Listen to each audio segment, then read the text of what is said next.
गांव में कुंदन नाम का एक लड़का रहता था।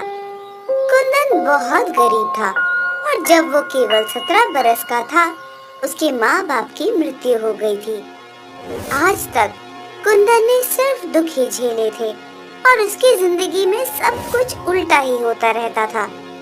उसके पिता के मरने के बाद गांव में एक धम्मू सेठ ने कुंदन से कहा, कुंदन के बच्चे, तेरे पिता ने मुझसे बहुत सा कर्ज लिया था। अब वो तो मुझे कर्ज वापस किए बिना ही ऊपर चला गया। तू बता, मुझे कैसे पैसे वापस लौटाएगा? सेठ जी, आप तो जानते हैं मेरे पास कुछ भी नहीं है। मैं किस तरह आपको धन लौटा पाऊंगा? ले देकर बस मेरे पास एक झोपड़ी है जिसमें मैं रहता हूँ। उस झोपड़ी का मैं क्या करूँ? अगर पैसे नहीं है तो तुझे उम्र भर मेरे खेतों में मजदूरी करनी पड़ेगी। अरे तभी कर्ज चुकेगा, और मैं इसके तुझे पैसे भी नहीं दूंगा। कुंदन नादान था, इस वजह से वो धम्मू सेठ की बात आसानी से मान जाता है। ठीक है सेठ जी, अगर ऐसा करने से कर्जा माफ हो जाएगा तो मुझे मंजूर है।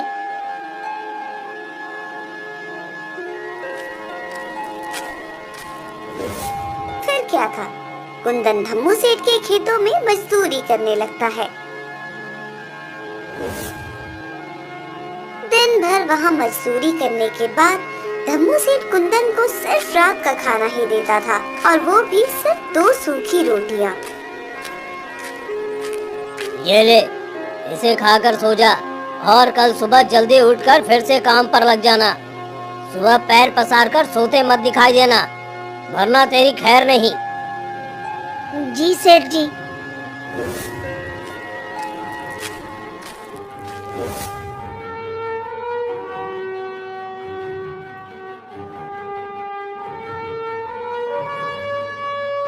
यही नहीं, धम्मू सेठ कुंदन को खूब मारता पीटता भी था, जैसे वो कोई जानवर हो। लेकिन हालातों के आगे कुंदन भी मजबूर था।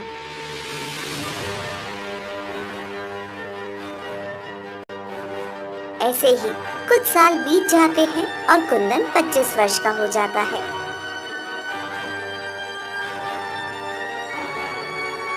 एक दिन सुबह सुबह कुंदन को उठने में जरा देरी हो जाती है, तो वो जल्दी से धम्मू सेठ के खेतों की तरफ भागता है। अरे बाप रे, उठने में बड़ी देर हो गई। जल्दी से खेत पहुंचता हूँ, वरना सेठ जी बहुत गुस्सा करेंगे। जैसे ही कुंदन खेत में पहुंचता है, वो देखता है कि धम्मू सेठ लाठी लिए गुस्से में उसका इंतजार कर रहे थे। उन्हें ऐसे देखकर कुंदन बहुत घबरा जाता है। सेठ जी, माफ कर दीजिए सेठ जी, उठने में जरा देर हो गई, आइंदा कभी नहीं होगा। अच्छा, माफ कर दूं? अरे एक बार माफ करूंगा ना तो तू बार बार यही गलती दोहराएगा। सजा तो तुम्हें मिलनी ही चाहिए। तू क्या चाहता है? तू घर में आराम करे और मैं खेतों में काम करूं? रुक, अभी बताता हूँ तुझे। इतना कहकर सेठ कुंदन को बेरहमी से पीटने लगता है। वैसे तो कुंदन हमेशा सेठ जी की मार खा लेता था, क्योंकि उसे लगता था कि सेठ जी के अलावा उसके इस दुनिया में कोई है भी नहीं। लेकिन आज कुंदन सेठ जी को जवाब देते हुए कहता है, बस करिए सेठ जी, कितना पीटेंगे? रात में आप ही ने मुझसे खेतों में देर तक काम करवाया, इसीलिए तो मुझे घर लौटने में देरी हुई थी, और इसी वजह से मैं सुबह जल्दी नहीं उठ पाया। तो भला इसमें मेरी क्या गलती है? सेठ जी कुंदन का ऐसा जवाब सुनकर बौखला जाते हैं। ओ, तो तू क्या चाहता है कुंदन? गलती किसकी है? हाँ, मेरी? अरे तू तो अपने माँ बाप को भी खा गया और अब मेरे टुकड़ों पे पलकर मुझसे ही जबान लड़ाता है। जा निकल जा मेरे खेतों से। जब भूखे मरेगा तब आएगा मेरे पास ही लौटकर। सेठ की ऐसी कड़वी बातें सुनकर कुंदन की आंखों में आंसू आ जाते हैं। ठीक है, मैं जा रहा हूँ। वो खेत छोड़कर सीधा गांव के बाहर की तरफ भागने लगता है।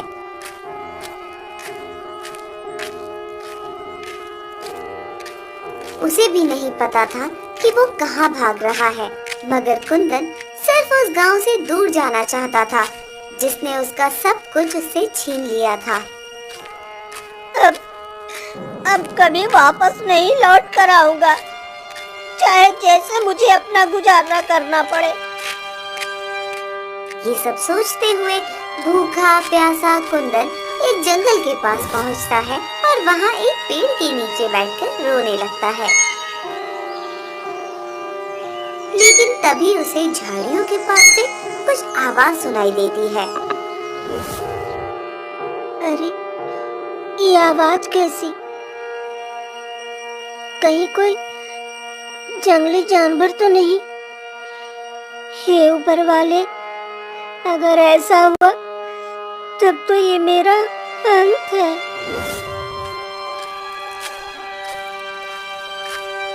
जैसे ही कुंदन झाड़ियों के पास जाता है, वो देखता है कि झोपड़ियों के पीछे एक हिरन था।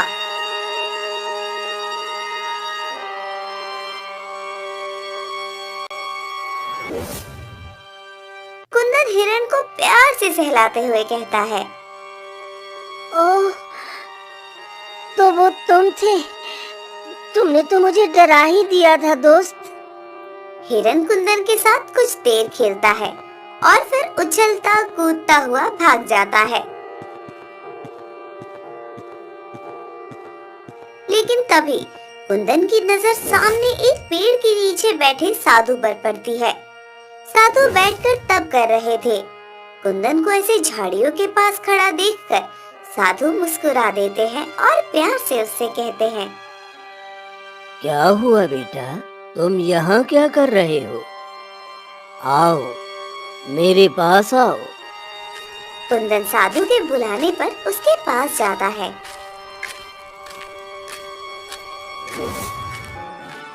क्या बात है बेटा, बड़ा परेशान लग रहे हो? हाँ बाबा, परेशान तो हूँ। जीवन में कुछ अच्छा नहीं चल रहा। भूख प्यास और थकान से शरीर भी व्याकुल है। अच्छा, तो सबसे पहले तुम उस झोपड़ी के अंदर जाओ। वहाँ कुछ फल रखे होंगे, उन्हें उठाकर लाओ। कुंदन साधु की बात मान लेता है और झोपड़ी के अंदर कुछ फल उठा लाता है।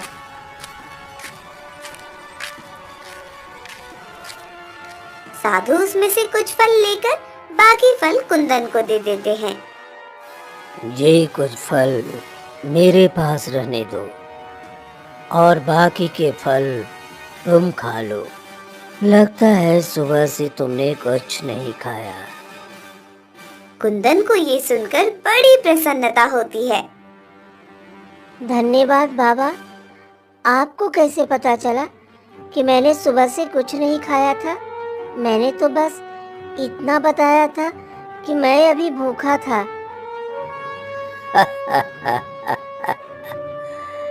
बस यूं ही समझ लो कि मुझे ऊपर वाले ने बताया है। अच्छा, जरा अपना हाथ लाना तो।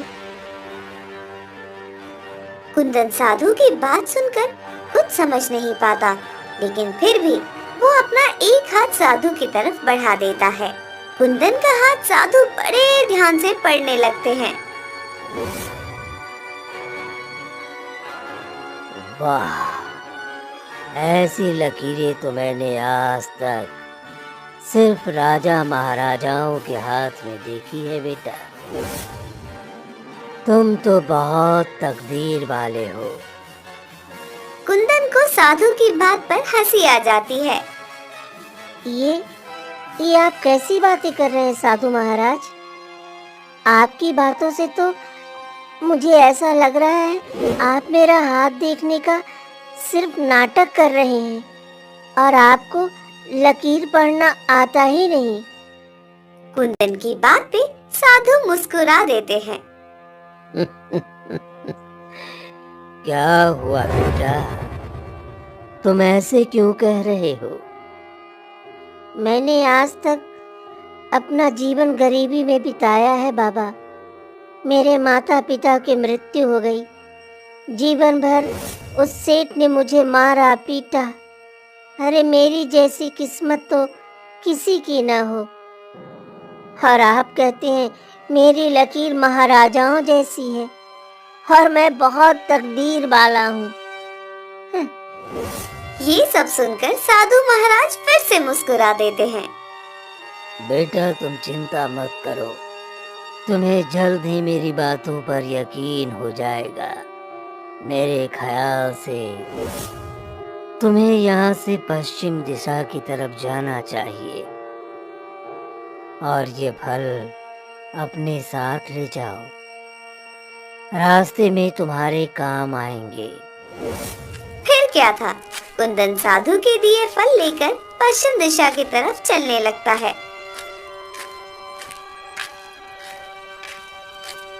शाम होते होते जंगल का रास्ता खत्म हो जाता है और कुंदन को एक गांव दिखाई देता है। गांव देखकर कुंदन को बड़ी खुशी होती है। आखिरकार गांव आ गया। अब मुझे कम से कम जंगली जानवरों के बीच जंगल में नहीं सोना पड़ेगा। कितना डरावना जंगल था वो। लेकिन अब मुझे रहने के लिए कोई जगह ढूंढनी पड़ेगी।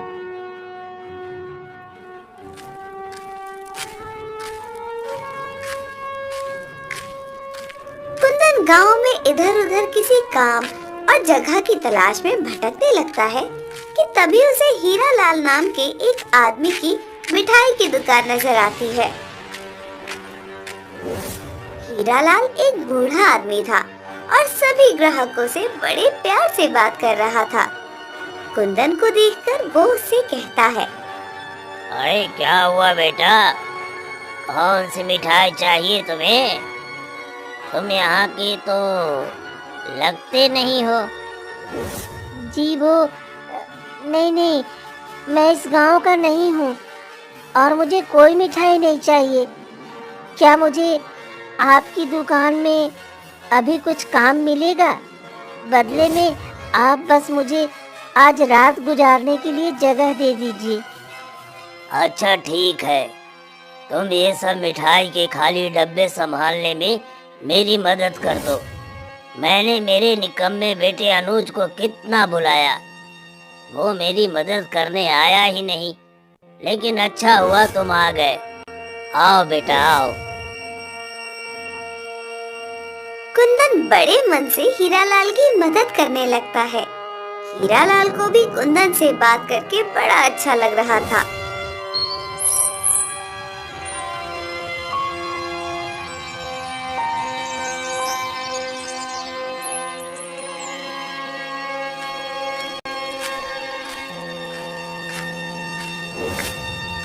रात होते ही हीरालाल कुंदन को अपने घर ले जाता है।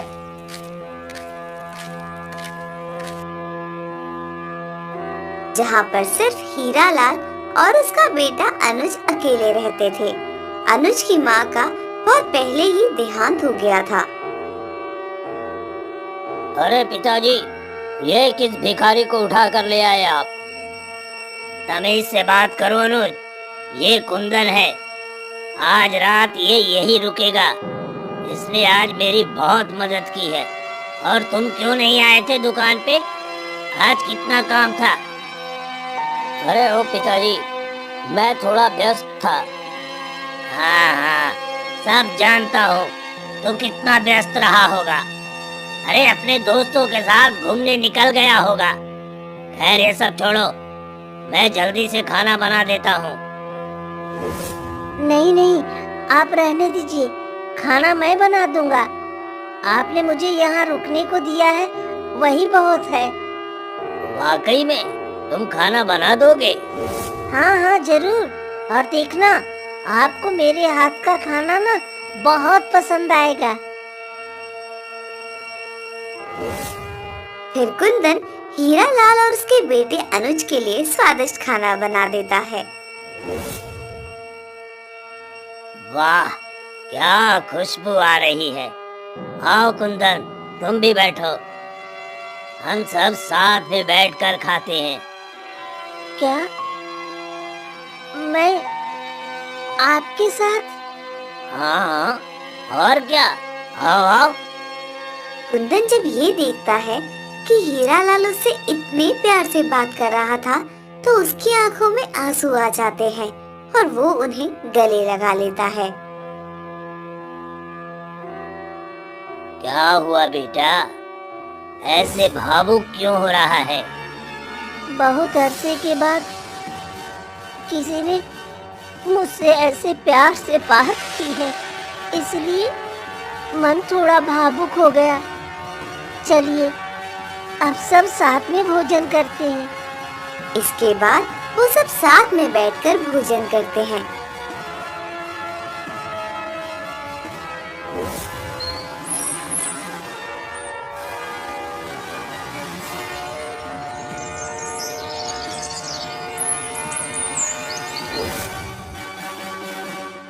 अगले दिन सुबह सुबह कुंदन जल्दी उठ जाता है और सबके लिए नाश्ता भी बना देता है। आज उसे बड़ा अच्छा लग रहा था और ऐसा महसूस हो रहा था कि मानो ये उसकी जिंदगी की एक नई शुरुआत हो।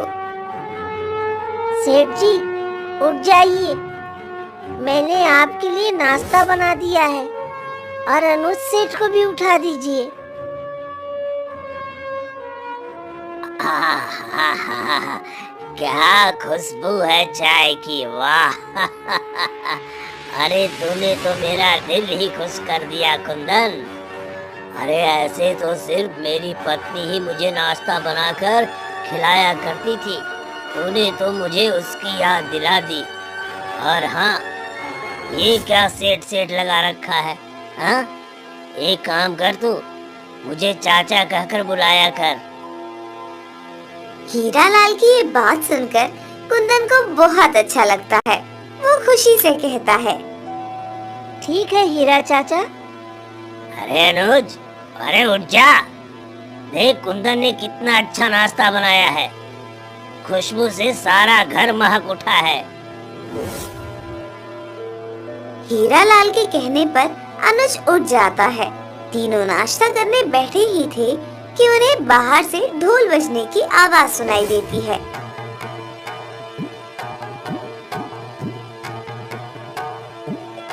अरे ये कैसी आवाज है चाचा? अरे बेटा, लगता है महल के सैनिक गांव वालों के लिए कोई संदेशा लाए हैं। वो इसी तरह ढोल बजाकर सबको बुलाते हैं। चलो हम भी चलकर देखते हैं।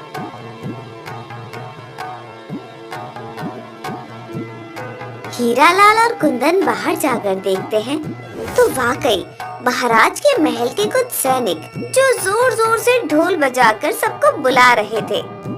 जब सब गांव वाले वहां इकट्ठा हो जाते हैं तो एक सैनिक बोलता है, सुनो गांव वालों, राजकुमारी मैना अपने विवाह के लिए उचित वर ढूंढ रही हैं। जो भी गांव वाला उनकी एक खतरनाक शर्त पूरी करेगा, महाराज उसका विवाह राजकुमारी मैना से करवा देंगे और राज्य भी उसी को सौंप दिया जाएगा। आप में से जो भी राजकुमारी मैना की शर्त को पूरा करना चाहते हैं, वो कल सुबह महल में पहुंच जाइएगा। सैनिक की ऐसी बात सुनकर गांव वालों में तो अफरा तफरी ही फैल जाती है। कई नौजवान राजकुमार बनने की लालच में राजकुमारी की शर्त पूरी करने का फैसला कर लेते हैं, जबकि उन्हें ये तक नहीं पता था कि राजकुमारी की शर्त थी क्या।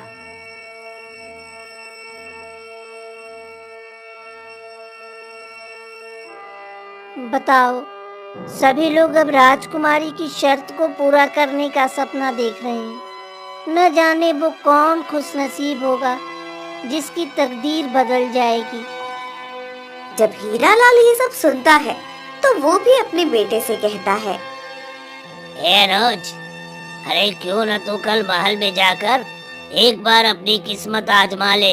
हालांकि बहुत मुश्किल है, पर क्या पता राजकुमारी तुझे पसंद ही कर ले। अरे ठीक है पिताजी, मैं कल चला जाऊंगा। अरे क्या मालूम राजकुमारी मुझे देखने ही शर्त वर्त भूल जाए और मुझसे विवाह करने को तैयार हो जाए। उनका मुझ जैसे नौजवान पर फिदा हो जाना कोई बड़ी बात तो नहीं है ना।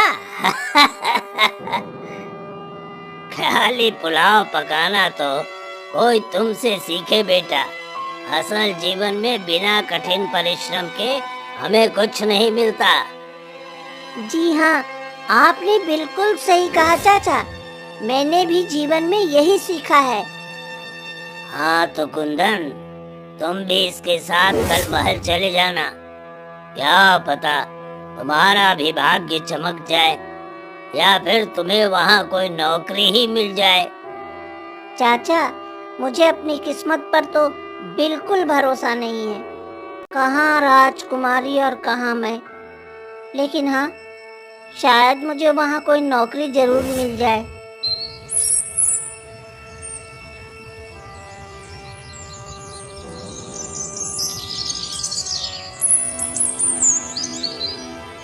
अगले दिन कुंदन अनुज के साथ महल जाने के लिए निकल जाता है। वो देखता है कि गांव के कई लोग महल की तरफ जा रहे थे, क्योंकि सबके मन में राजकुमारी से विवाह करने का लालच था। देख रहे हो कुंदन भाई, कितनी भीड़ महल की तरफ तेजी के साथ चली जा रही है। हर एक आदमी के मन में बस राजकुमारी को पा लेने का ख्वाब है। हाँ, देखो कि किसकी किस्मत चमकेगी आज।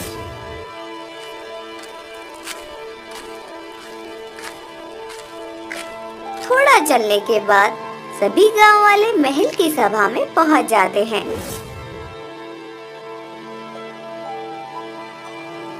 वहां पर महाराज महारानी अपनी बेटी यानी राजकुमारी मैना के साथ बैठे हुए थे।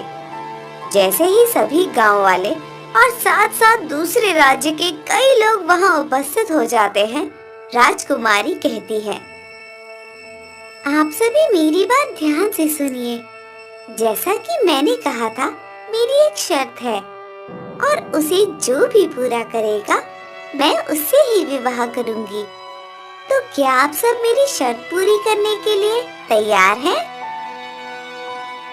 उतने में ही एक दूसरे राज्य का राजकुमार कहता है, हाँ राजकुमारी जी, हम सब तैयार हैं। आप सबने हमारे महल के पालतू शेर के बारे में तो सुना ही होगा। वो इस पूरे राज्य तो क्या, आसपास के सभी राज्यों में सबसे खूंखार है। आप में से जो भी मुझसे विवाह करना चाहता है, उसे हमारे शेर से लड़ना होगा और उसे हराना होगा। लेकिन ध्यान रहे, उसे एक खरोच तक नहीं लगनी चाहिए। आपको उसे इस तरह से हराना है और अपने बस में करना है, जिससे वो खुद ब खुद आपके सामने अपने घुटनों पर बैठ जाए।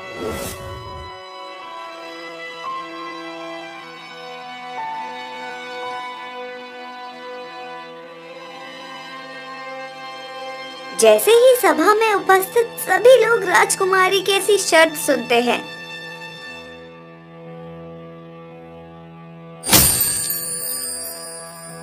आधी सभा तो अपने आप ही खाली हो जाती है।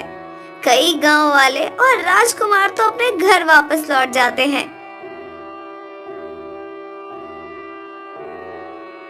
अनुज भी डर के मारे वापस लौटने लगता है, लेकिन कुंदन उसे रोक लेता है।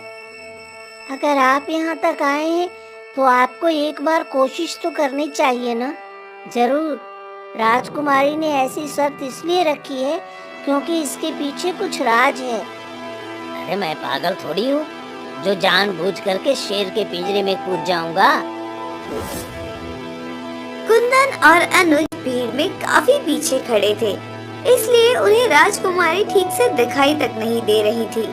लेकिन जैसे ही सभा खाली होने लगती है, कुंदन को राजकुमारी मैना दिखाई देती है। वो इतनी खूबसूरत थी कि कुंदन उन्हें देखते ही मोहित हो जाता है। लेकिन अनुज उसका हाथ छुड़ाकर बाकी लोगों के साथ बाहर चला जाता है। अब सभा में कुछ गिने चुने लोग ही रह गए थे। देखा अपने पिताजी, आधे से ज्यादा लोग तो मेरी शर्त सुनते ही भाग गए, और अब ये जो बचे हैं ये शेर को देखकर भाग जाएंगे।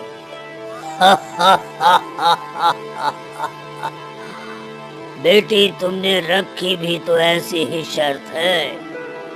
लगता है तुम्हें विवाह करना ही नहीं है। लेकिन चलो, हम इन्हें शेर के पिंजरे के पास ले चलते हैं। क्या पता इनमें से कोई तुम्हारा होने वाला राजकुमार हो। ये नामुमकिन है पिताजी, ऐसा कोई वीर आज तक इस धरती पर जन्मा ही नहीं है। जो लोग बचे थे उन्हें लेकर सैनिक महल के बगीचे में ले आते हैं।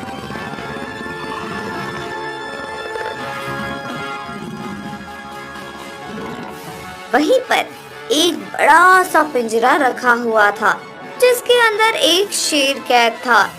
इतना बड़ा शेर देखकर कुछ लोगों की तो सिट्टी बिट्टी गुम हो जाती है, मगर कुंदन की नजर तो राजकुमारी से हट ही नहीं रही थी। मेरे पास अब खोने को है ही क्या।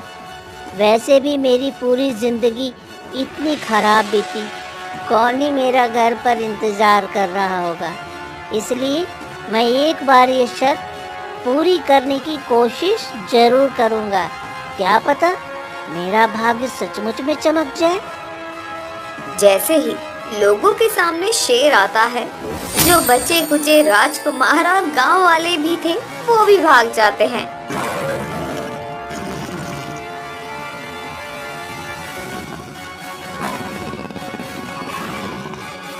अब सिर्फ कुंदन ही अकेला बच गया था। कुंदन को अभी भी वहाँ खड़ा देखकर राजकुमारी जी चौंक जाती हैं। अरे, तुम गए नहीं? लगता है कि तुम्हें अपने जीवन से कोई खास लगाव नहीं है। नहीं राजकुमारी जी, मुझे इस शेर से एक बार लड़ना है और आपकी शर्त पूरी करनी है। और जहाँ तक रही जीवन की बात, तो मेरे जीवन में वाकई में ऐसा कुछ भी नहीं है जिसके लिए मुझे जीने की बहुत चाहत हो। क्या? वाकई में? ठीक है, फिर जाओ उस शेर के पिंजरे में और आजमा लो अपनी तकदीर को।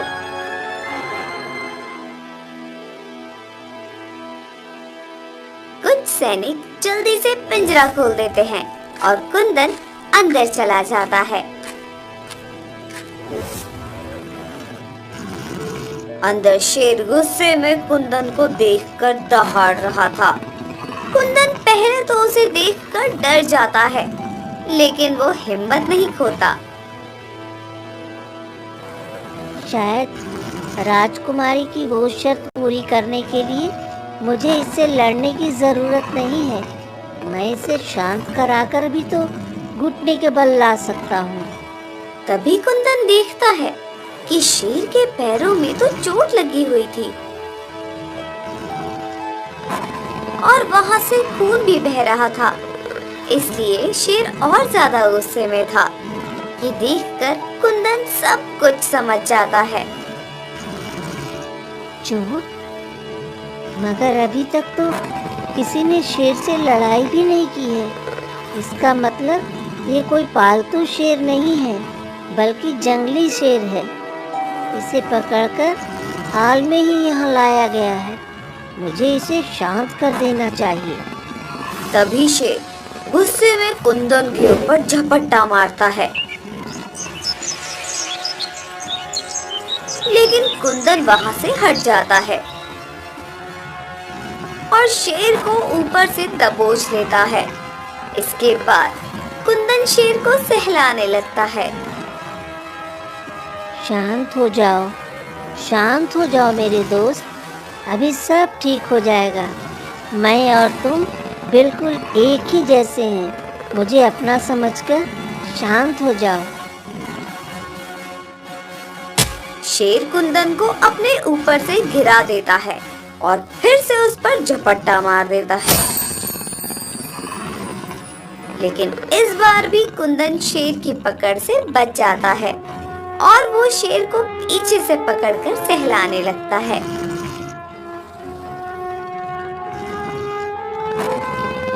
कुंदन के ऐसा करने से शेर वाकई में शांत होने लगता है। शांत हो जाओ मेरे दोस्त, शांत हो जाओ।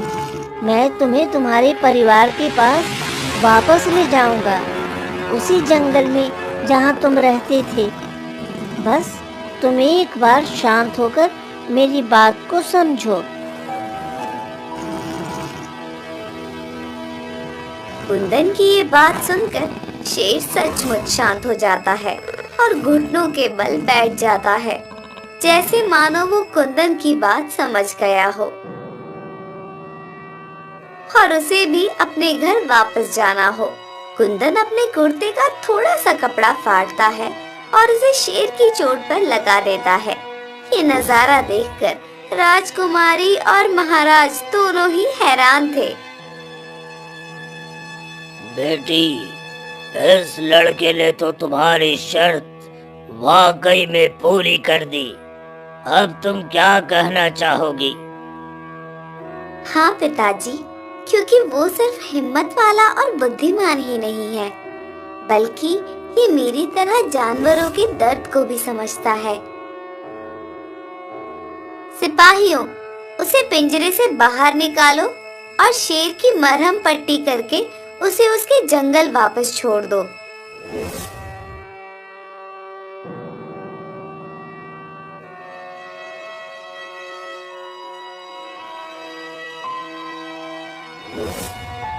सिपाही ऐसा ही करते हैं। जैसे ही कुंदन को निकालकर राजकुमारी के पास लाते हैं, कुंदन राजकुमारी से एक सवाल करता है। राजकुमारी जी, ये शेर पालतू नहीं था, बल्कि जंगली था और इसे पहले से चोट लगी हुई थी। तो आपने ऐसा क्यों कहा कि ये पालतू है और आपने ऐसी शर्त क्यों रखी? वो इसलिए क्योंकि कुछ दिन पहले मैं शिकार के लिए जंगल गई थी। वहाँ मैंने देखा कि ये शेर घायल अवस्था में पड़ा हुआ था।